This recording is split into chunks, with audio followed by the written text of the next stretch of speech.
وتكملة بقى لسلسلة المنظفات التحفة دي، وكل مرة بانزّل حاجة أحلى ومتجربة أكتر من الأولانية. المرة دي صابون مش هتفرّقوه 1% حتى عن صابون فيري بالليمون وبقوة الليمون.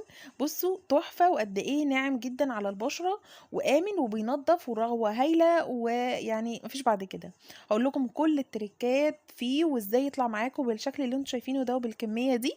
بس لو أول مرة بتشوفوني، أنا اسمي مريم ودي قناتي. لايك وشير للفيديو ده وكومنت حلو لما تجربوا الوصفة دي وتعجبكم. أول حاجة معايا، أول مكون معايا هو التكسابون، ده ربع كيلو 250 جرام من التكسابون، وده كده شكله عامل زي الجل شوية. وده المكون التاني هو التايلوز، وده كمان شكله هاخد من الكيس ده 50 جرام بس. وشكله عامل زي البودر كده. أما ده بقى فالبوتاص أو الصودا القشور. الصودا القشور هاخد منهم 90 جرام. هو الكيس يعني عليه لون من تحت، بس هو لونه عادي البوتاص بتاعنا العادي. وادي الكربوناتو شكلها كده بودر، هاخد منهم برضو 20 جرام من الكربوناتو. أما ده الفورمالين، ده مادة حافظة، وهاخد من الكيس ده 50 جرام من الفورمالين. وده كمان جليسرين، ده ضروري جدا، هاخد منه 20 جرام بس مش اكتر. وهيظبط لي الدنيا. واللون الاصفر ده ريحة الليمون.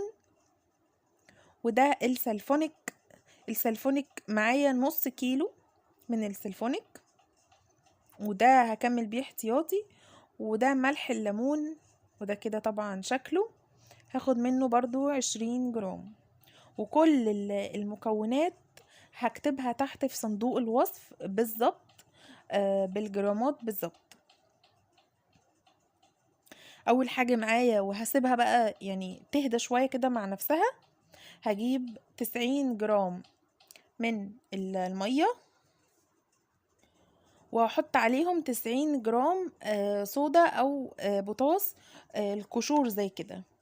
تمام.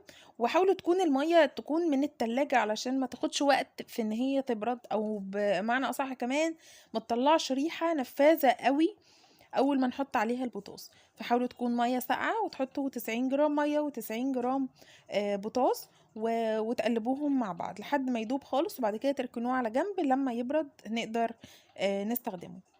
وممكن كمان بدل الصودا القشور او البوتاص القشور نستخدم صودا سايلة. هنستخدم 180 جرام كده على بعضهم. صودا سايلة هنستخدم منها 180 جرام. هقلب بقى فيهم كويس جدا، هي بتدوب على طول يعني مش بتاخد وقت. وهسيبها بقى تبرد براحتها. في الوقت ده حاولوا تلبسوا كمامة وتبعدوا ايديكوا خالص عن البوتاص. تاني خطوة معايا طبعا لازم قطعة يعني كده من الفيديو لازم تتمسح مني، وهي التكسابون.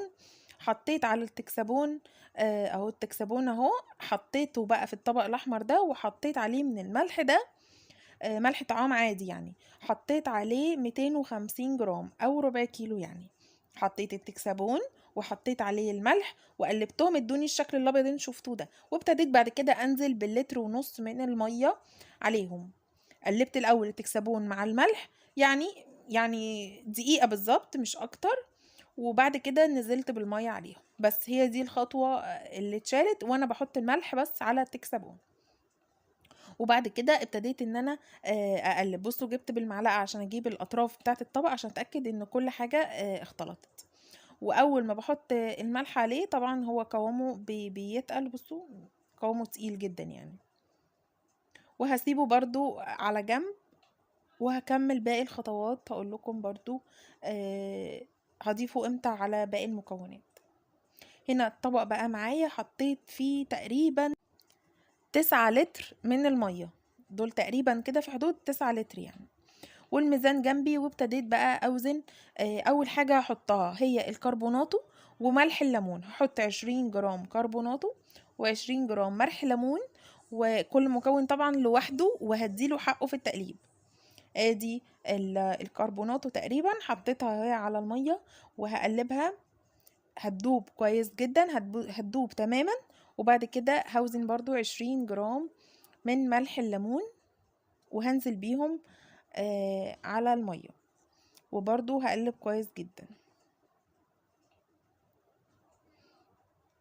كل خطوة من دول لازم بجد يعني تدوها حقها في التقليب، يعني محتاجين ايد من حديد تقلب يعني هو بجد هي بتاخد تقليب ووجعت لي ايدي، بس النتيجة بتبقى ممتازة لما كل حاجة بتاخد حقها.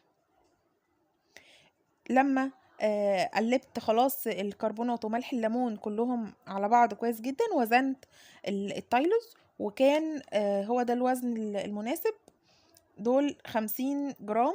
وهحطه بقى التايلوز ده هحطه واحدة واحدة كده علشان ما يكلكعش معايا اهو، واحطه واقلب كويس جدا، احط حبة حبة كده وابتدي ان انا اقلب كويس جدا، ايد بتحط وايد بتقلب، ولو عندكم حد يساعدكم حد يحط لكم حبة وانتوا قلبوا كويس عشان ما يكلكعش منكم والخطوة دي تبوظ يعني.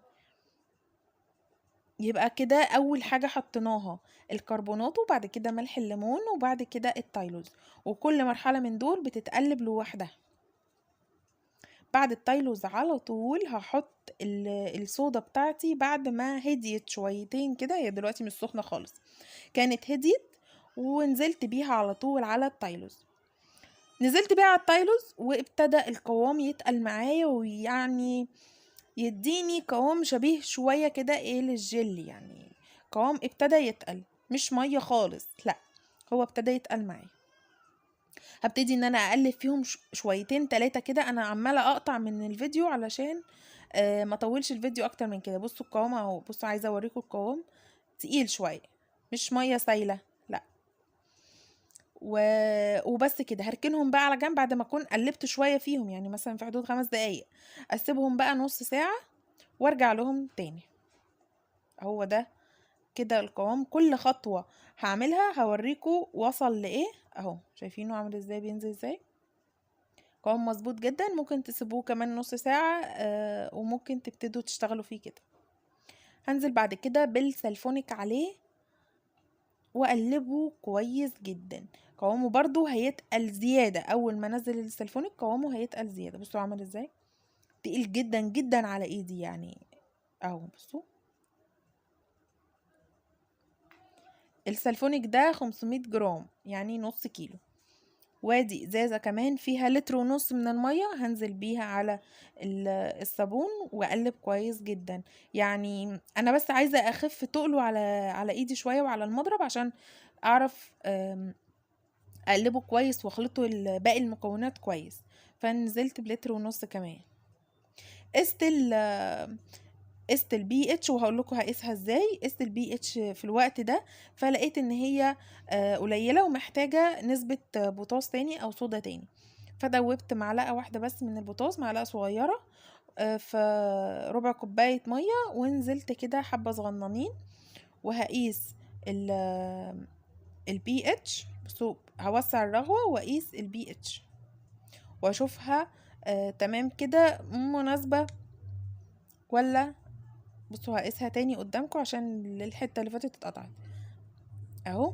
انا عايزه اوصل درجه 7 اهي، هي 7 بالظبط، بس الاضاءه في ورقه لامعه وورقه لا، بس هي كده خلاص مظبوطه، هنا بعيد عن ال6 وقريبه لل7، او هي بمعنى اصح 7.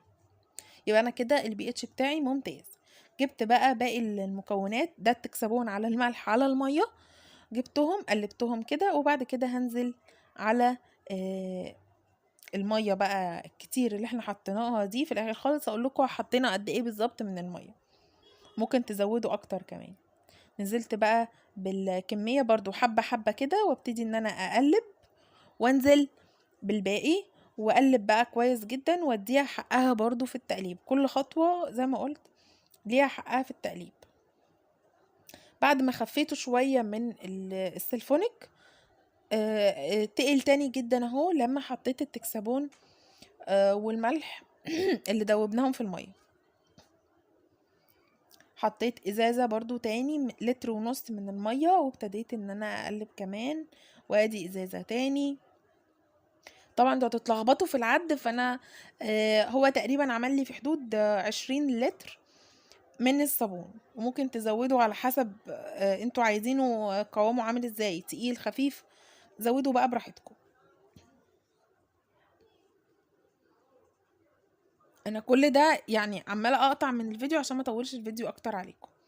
وادي ازازه ميه كمان، لان القوام مازال تقيل جدا جدا جدا، يعني ما فيش صابون ابدا بالسمك ده خالص يعني. فنفضل ننزل بميه لحد ما نوصل للقوام المطلوب يعني. ماشي اهو بصوا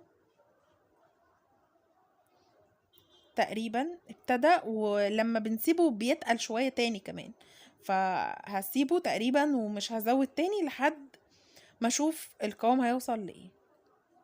الخطوة اللي بعد كده هجيب بقى اللون بتاعي، انا هلونه لون اصفر عشان عايزة اديله درجة فيري، بما ان هو بريحة الليمون بجودة عالية، فهحط بقى اللون اصفر. ممكن تحطوا لون اصفر سائل، ده بيتجاب من بتاع المنظفات، او من مكان ما هتجيبوا كل المكونات دي هتجيبوا برضو اللون المنظفات ده، مش لون طعام يعني، ده لون منظفات. فممكن في الوان سايله وفي الوان بودره زي كده. كيس البودره ده بيتفضى في الميه وبقلبه كويس، وبعد كده بضيف درجه اللون على حسب ما انا عايزه اضيف، والباقي بشيله بقى في ازازه كده صغيره وبحتفظ بيه. اهو بصوا ادى اللون عامل ازاي فظيع. بس كده اكتفي بكده واقلب بقى كويس جدا. والباقي في الكوبايه ده انا شلته بقى في ازازه كده صغيره، وكتبت عليه علشان اكون عارفة ده درجة لون ايه في كل مرة. الخطوة اللي بعد كده جبت الفورمالين، دي مادة حافظة علشان ما يبص معاكم لو انتوا هتسيبوه شوية، لان دي طبعا كمية شوية. فهحط من الفورمالين 50 جرام واقلبهم كويس جدا. وبس كده، اخر حاجة هحطها هو الفورمالين وبس كده. مش هحط بقى ريحة الليمون، مش هحط الجليسرين دلوقتي. و... وهسيب بقى الطبق ده كده لتاني يوم، تكون الرغوة دي يعني راحت خالص. بس هو كله رغوة يعني، وكل دوت احنا ما حطيناش معزز رغوة ولا البي بي 4 خالص. فهو كده الرغوة دي كده لوحده. بصوا القوام تقيل جدا، لسه تقيل جدا. فهسيب بقى الطبق ده كده لتاني يوم يكون الرغوة دي راحت، وهوريكم بقى شكله هيبقى عامل ازاي. بصوا ده كده تاني يوم معايا، الرغوة ابتدت تروح خالص من فوق وابتدى يبقى صافي شوية من جوه، بس مازال مليان فقاعات من جوه من غير ما نحط معزز رغوة. اهو بصوا نازل تقيل جدا جدا ازاي. عايزين تزودوه لحد 3 لتر تاني ماشي يعني، فاللي يريحكم انتوا. بعد كده هحط بقى اخر حاجة، احنا هنا كده تاني يوم للصابون، انا كنت بعمله بالليل، ده تاني يوم الظهر بقى. حطيت الجليسرين، حطيت 20 جرام جليسرين، وحطيت ريحة الليمون. طبعا تقدروا تغيروا براحتكم جدا، دي ريحة زيتية، ده ريحة اسباني زيتي يعني، مش اي ريحة، لا علشان تثبت وتكون قوية. فالريحة دي بقى دول كانوا تقريبا 40 جرام ريحة. تقدروا تزودوا او تقللوا، فدي حاجة ترجع لكم، بس تقدروا تستخدموا مثلا من 30 جرام ل 50 جرام على الكمية دي، هتكون مناسبة جدا. وعلشان بقى اقوي الريحة شوية كده، حطيت يعني قد تقريبا معلقة كده كبيرة من الكحول، دي تقدروا تستغنوا عنها. حطيت الجليسرين عليه ريحة الليمون، عليه معلقة الكحول، وقلبتهم في الكوباية زي ما انتوا شفتوا كده، وهحطهم بعد كده على الصابون. الخطوة دي بتعملوا كده كلهم على بعض علشان يعني اعزز واقوي كده من ريحة الليمون.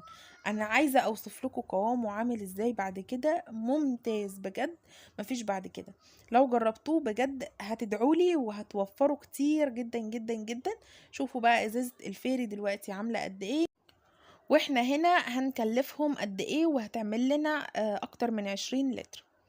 وطبعا حاجة اساسية قلت هجرب لكم بقى حبة كده بصوا، حطيت حبة صغنطاطين جدا كده في الصابون، من الصابون في طبق مية ما كانش فيه خالص، والاسبونجة جديدة ما كانش فيها مية ولا كان فيها صابون خالص.